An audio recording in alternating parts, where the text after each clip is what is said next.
आज माननीय मुख्यमंत्री आणि मुख्य नेते एकनाथ शिंदे साहेबांच्या नेतृत्वाखाली त्यांच्या आदेशाने उत्तर महाराष्ट्रातील ज्या विधानसभा आहेत त्या विधानसभेचं आढावा बैठक इथे पार पडली। या जळगाव जिल्ह्यामध्ये जळगाव ग्रामीण, पाचोरा, चोपडा, मुक्ताईनगर आणि त्याचबरोबर एरंडोल अशा 5 विधानसभेचा आढावा बैठक जिल्ह्याचे पालकमंत्री गुलाबराव पाटील साहेब, त्याचबरोबर 4ही विधानसभेचे आमदार चिमणराव बाबा असतील, ईश्वरप्पा असतील, चंद्रकांतजी पाटील, लताताई सोनावणे, चंद्रकांतजी काही आजारी असल्यामुळे ते उपस्थित राहू शकले नाही, पण सर्वच्या सर्व पदाधिकारी कार्यकर्ते या जनसंवाद कार्यक्रमाला उपस्थित होते। लोकप्रतिनिधी असतील, पदाधिकारी असतील, कार्यकर्ते असतील, या सगळ्यांशी थेट बोलता यावं म्हणून हा जनसंवाद कार्यक्रम आयोजित केला गेला आहे। या कार्यक्रमाला आमचे नेते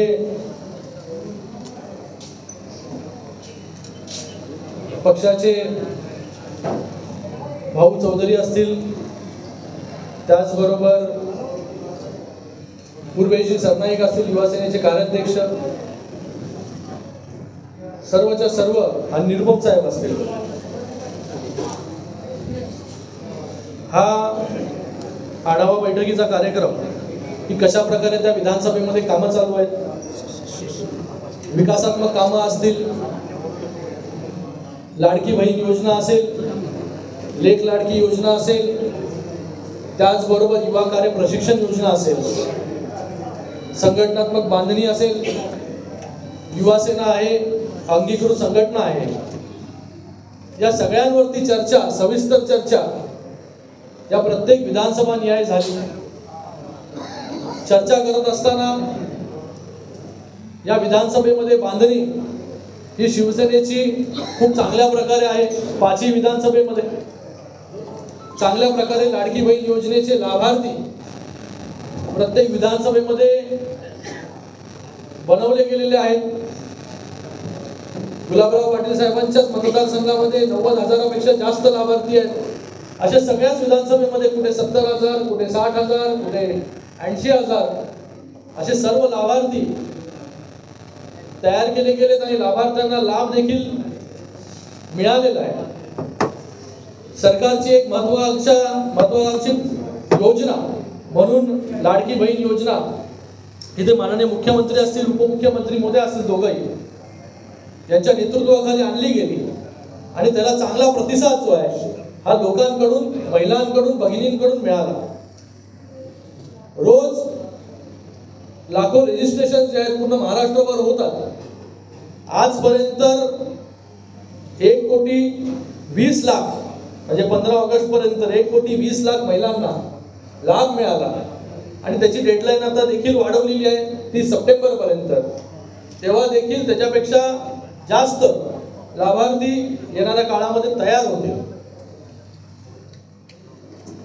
या जिल्ह्यांमध्ये, या सगळ्या विधानसभेमध्ये संघटनात्मक ताकद खूप चांगली आहे पक्षाची आणि त्याच्यामुळे येणाऱ्या विधानसभेमध्ये मोठ्या मताधिक्याने या विधानसभा कशा जिंकता येतील त्याच्यासाठी प्रयत्न देखील प्रत्येक कार्यकर्ता, पदाधिकारी ते करतोय। लोकसभेमध्ये जे लीड मिळालं त्याच्यापेक्षा जास्त लीड या येणाऱ्या विधानसभेमध्ये या सर्वच्या सर्व मतदारसंघामध्ये मिळेल याच्यात तीळ मात्र शंका नाही।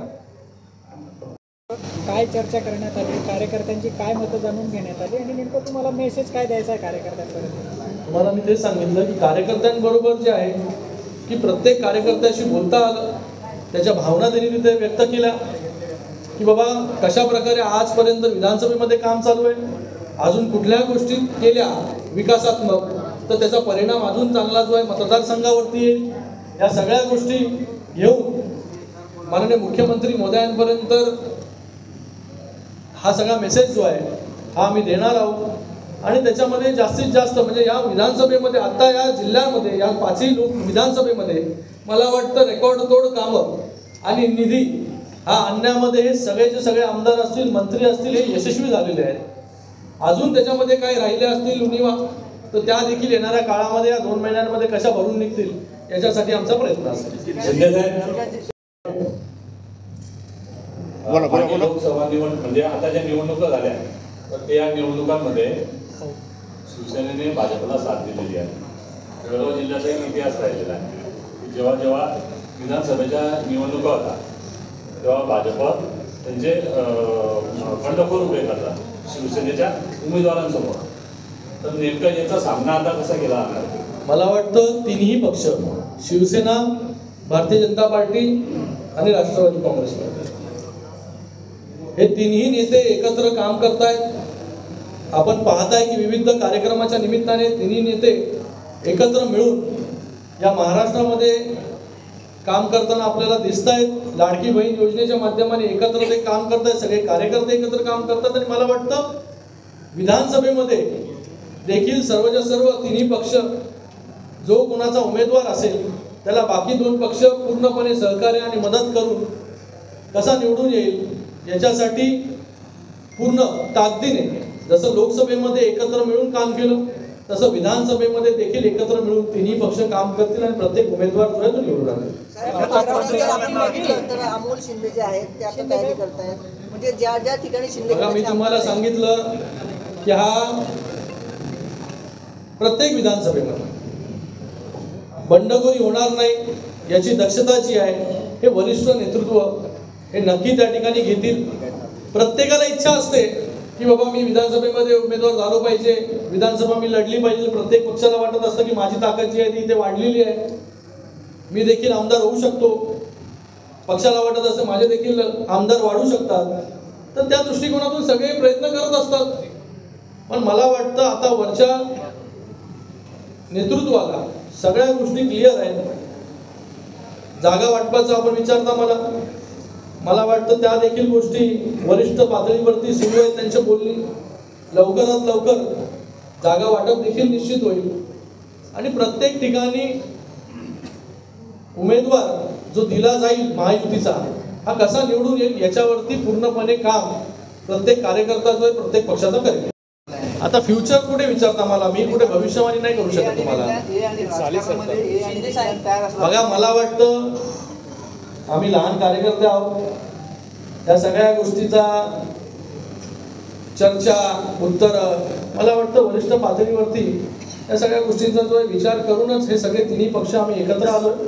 आणि हे काय कुठे एका जागेसाठी, सत्तेसाठी, लोकांसाठी, महाराष्ट्रासाठी, महाराष्ट्राच्या भल्यासाठी, विकासासाठी जे आहे तिन्ही पक्ष एकत्र आले. आणि आपण त्याचा प्रत्येक पाहत आहे की गेल्या 2 वर्षांमध्ये जेवढ्या जनकल्याणकारी योजना आणल्या, जेवढ्या विकासात्मक कामं इथे झालेली आहेत, 2.5 वर्ष अगोदरचं पण सरकार पाहिलं आपण आणि या 2 वर्षाचं सरकार देखील आपण पाहिलं की या 2 वर्षांमध्ये आणि गेल्या 2.5 वर्षांमध्ये जमीन आसमानचा फरक जो आहे तो दोन्ही सरकारमध्ये आहे. पडला तर त्याचे जे हे आहेत शिल्पकार ते आपले मित्र असा आरोप सगळ्यांनी केला आहे. नेमकं काय? काही लोक नशा करून जे आरोप करत असतात तर प्रत्येकाला जे आहे उत्तर देणं मी बंधनकारक समजत नाही.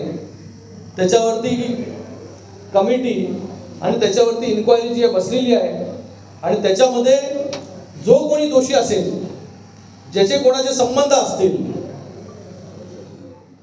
पूर्णपणे त्याच्यावरती कठोर अशी कारवाई जी आहे ती केली जाईल. कोणालाही त्याच्यामध्ये सोडलं जाणार नाही. हा झालेला प्रकार जो आहे हा खूपच दुर्दैवी आहे आणि अशा प्रकारच्या घटना घडल्या नाही पाहिजे. कशा प्रकारे कोणाला काय काय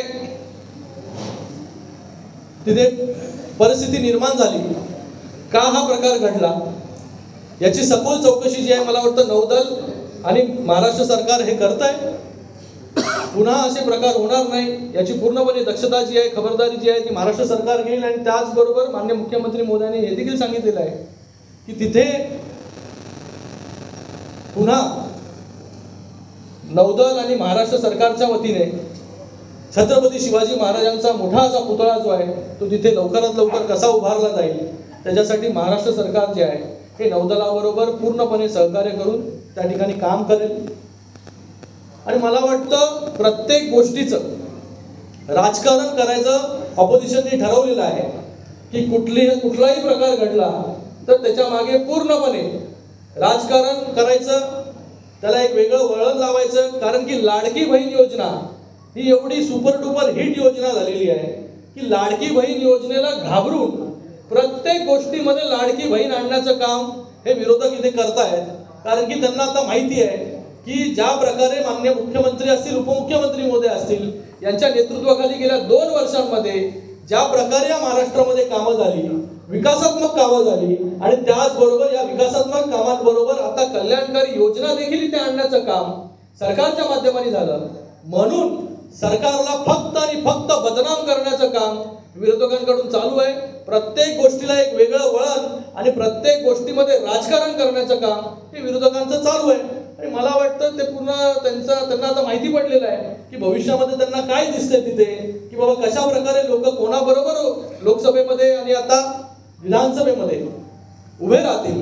कारण की लोकसभेमध्ये तुम्ही काही विशिष्ट लोकांना त्यांच्यामध्ये गैरसमज पसरवून की बाबा कॉन्स्टिट्यूशन खतरे में आहे, संविधान खतरे में आहे आणि अशा प्रकारे तुम्ही लोकांमध्ये गेलात, त्यांना भडकवण्याचं काम केलं, ते आता तुमचं झालं. आता लोकांना माहिती पडलं की बाबा ह्यांनी जे आहे हे फक्त भडकवण्यासाठी हा अपप्रचार केला. लोक देखील सुज्ञ आहेत, आता लोक देखील आम्हाला आता भेटतात की आमच्यामध्ये अपप्रचार केला गेला म्हणून आम्ही जे आहे हे घाबरून तिथे मतदान केलं. लोक माननीय मुख्यमंत्री असतील, उपमुख्यमंत्री महोदय असतील, मुख्यमंत्री महोदय दिवस रात्र या महाराष्ट्रामध्ये चांगल्या गोष्टी झाल्या पाहिजे याच्यासाठी काम करतायत. ऊन नाही, पाऊस नाही, दिवसाचे 18 तास माननीय मुख्यमंत्री महोदय काम करताना या महाराष्ट्राने पाहिलेलं आहे. आणि आता लाडक्या बहीण योजनेनंतर मला वाटतं एक वेगळं चित्र या महाराष्ट्रामध्ये आपल्याला येणाऱ्या विधानसभेच्या निवडणुकीमध्ये पाहायला मिळेल. शिवसेनेची आहे की भाजपची आहे? गेल्या वेळेस इथे भाजपचे उमेदवारी होते आणि अपक्ष उमेदवार होते. बघा, मी तुम्हाला पुन्हा तेच सांगतोय. पुन्हा मागच्या वेळेस पण युती होती, त्यावेळेस गुलाबराव आणि अनेकांच्या विरोधात भाजपाने पण पुन्हा तेच सांगतोय मी, कोण कुठे लढेल, कुठला पक्ष कुठे लढेल हे वरिष्ठ पातळीवरती जे आहे ही चर्चा होईल.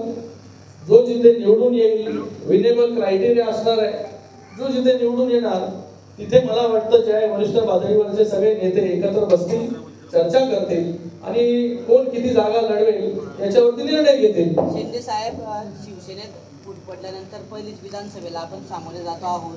ह्या ज्या जागा आहेत आपल्या 4 आपण शिवसेना एकत्र असताना विजय झालेल्या जागा होत्या. आता शिवसेना शिंदे गट वेगळा आणि ठाकरे गट वेगळा आहे. अशा परिस्थितीमध्ये आज तुम्ही आढावा घेतल्यानंतर आपली परिस्थिती काय आहे मतदारसंघाची? मतदारसंघाची परिस्थिती एकदम चांगली आहे.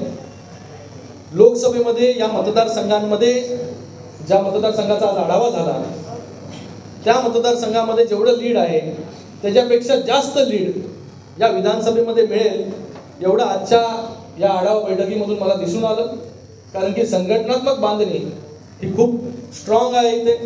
ज्या प्रकारे योजना राबवलेल्या आहेत आणि योजना फक्त सरकारच्या माध्यमाने नाही, कार्यकर्ते पदाधिकाऱ्यांच्या माध्यमाने, शिवसैनिकांच्या माध्यमाने प्रत्येक शिवसैनिक घरोघरी जाऊन या योजना इथे राबवलेल्या आहेत. त्याचा फायदा देखील नक्की येणाऱ्या विधानसभेमध्ये होईल.